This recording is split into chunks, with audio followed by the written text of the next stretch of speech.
Baik, Assalamualaikum warahmatullahi wabarakatuh.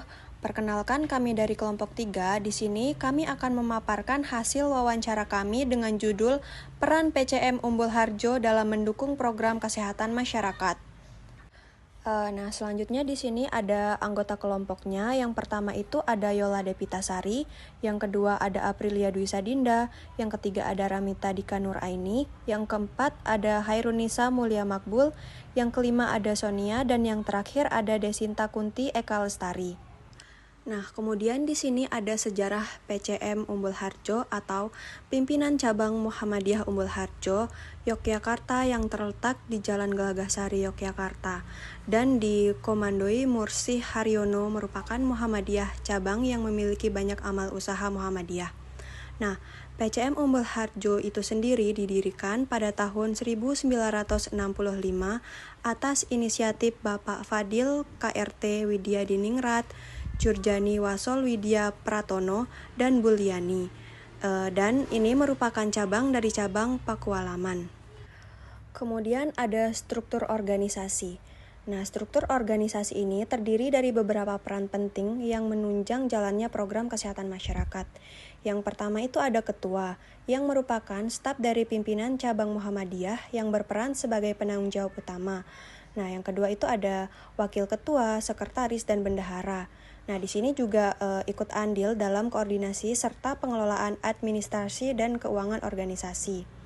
Secara keseluruhan ada 14 orang yang terlibat dalam struktur ini, termasuk 1 orang tambahan dari unsur Aisyah sebagai bentuk kolaborasi lintas lembaga dalam Muhammadiyah. Organisasi ini juga didukung oleh beberapa lembaga dan majelis yang saling berkoordinasi, yaitu yang pertama ada Majelis Kesehatan Masyarakat, yang dimana itu menjadi ujung tombak dalam program-program promotif dan preventif. Yang kedua itu ada Majelis Pendidikan, yaitu untuk mendukung edukasi kesehatan secara berkelanjutan. Yang ketiga ada Majelis terkait IT, yaitu membantu dalam digitalisasi data dan sistem informasi. Yang keempat itu ada Lazismo, sebagai lembaga penghimpun dana sosial seperti zakat, infak, dan sedekah yang sangat penting dalam pembiayaan layanan kesehatan masyarakat. Yang kelima itu ada Majelis Ekonomi dan ZIS, yang memperkuat ketahanan ekonomi dalam mendukung program kesehatan. Dan yang terakhir itu ada Majelis Tarjih dan Tajdid, yang memastikan bahwa setiap kebijakan dan tindakan tetap sesuai dengan nilai-nilai keislaman. Program unggulan yang dijalankan saat ini adalah pendirian klinik Pratama Muhammadiyah di Umbul Harjo. Klinik ini telah bergabung dengan BPJS dan sudah melayani lebih dari 1.000 peserta, dengan target pelayanan ke depan yang itu mencapai 3.000 peserta. Pelayanan yang diberikan itu cukup lengkap seperti poliharian, konsultasi kesehatan, tindakan pertama, serta edukasi kesehatan bagi masyarakat. Klinik ini telah menjadi salah satu klinik rujukan BPJS utama di wilayah Umbul Harjo dan menjadi contoh nyata kontribusi Muhammadiyah dalam pelayanan kesehatan masyarakat. Berikut adalah dokumentasi kami pada saat wawancara. Di sini kita mewawancarai Bapak Suwarno selaku Wakil Ketua PCM Umbul Harjo. Dikarenakan Bapak Ketua PCM Umbul Harjo berhalangan, jadi digantikanlah dengan Bapak Wakil Ketua PCM Umbul Harjo. Dan kebetulan Bapak Suwarno juga memiliki jabatan di Satpol PP, tepatnya itu pada bidang Limnas. Jadi kita melakukan wawancaranya itu di kantor Satpol PP. Jadi begitu. Apa peran utama PCM tersebut dalam program Kesmas di cabang ini? Ya, perannya sangat utama karena gini, kaitannya dengan Kesmas kaitannya dengan Kesmas. Jadi PCM itu kan punya pengajian rutin, pengajian rutinnya pengajian pada subuh itu. Kemudian di situ sembari kemudian dikondisikan untuk periksa kesehatan, pelayanan kesehatan.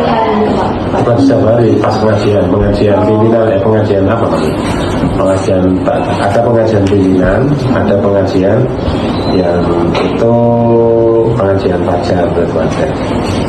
Kemudian yang terkait dengan pelayanan kesehatannya itu ya melalui klinik itu kita ingin memperluas jangkauan untuk pelayanan kesehatan keluarga masyarakat umum. Kemudian untuk sih Pak pola kerjasama dengan masyarakat dan pihak lain kayak pemerintah, desa, terus puskesmas sama dinas kesehatan?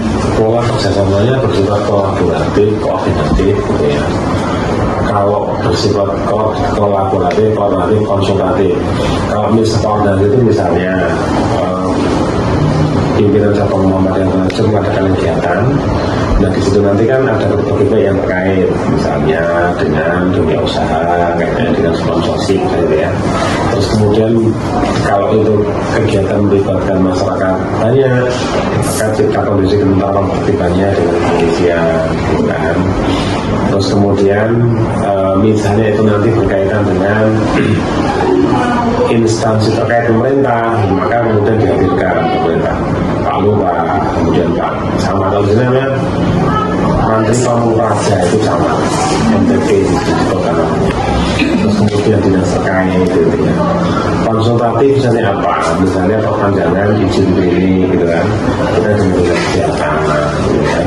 Terus kemudian dengan terkait dengan apa namanya uji limbahnya dan seterusnya.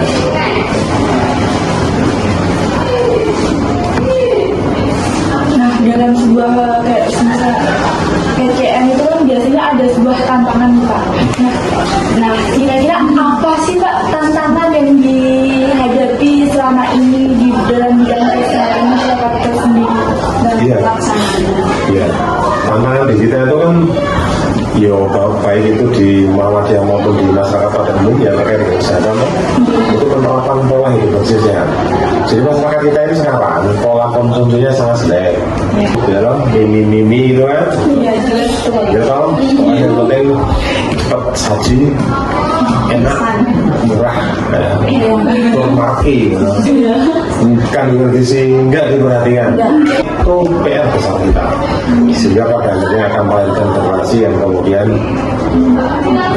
kurang gimana ya daya tahan tubuhnya lemah. Pola konsumsi mayoritas penyedia warung makan itu belum memperhatikan aspek keamanan konsumsi, ya, kesehatan konsumsi, nilai gizinya mayoritas. Perilaku masyarakat kita terkait dengan kesadaran olahraga menjadi lifestyle belum ada mas. Saat bangun itu, kita tidur paling lambat jam 11. Bangun itu jam 3:30 sudah bangun. Terus kemudian mandi, habis mandi habis tahajud jamaah subuh jalan kaki. Saya jalan kaki itu tiap habis subuh kalau pas jam kerja itu mulai dari 5:30 itu sampai jam 7:45 atau jam 7. Rata-rata antara 5 sampai 7 kilo. Hari ini tadi saya 7 kilo jalan kaki pagi. Itu setiap pagi. Kalau hari libur itu saya sampai kadang 10 kilo, kadang 16 kilo, sampai 20 kilo. Saya 50. 50 dalam mimpi. Lifestyle-nya kita sangat jelek. Sehingga anak sekarang itu sudah fisiknya lemah, mudah sakit. Daya tahannya sangat lemah. Itu tantangan kita. Padahal gini loh. Ini ke depan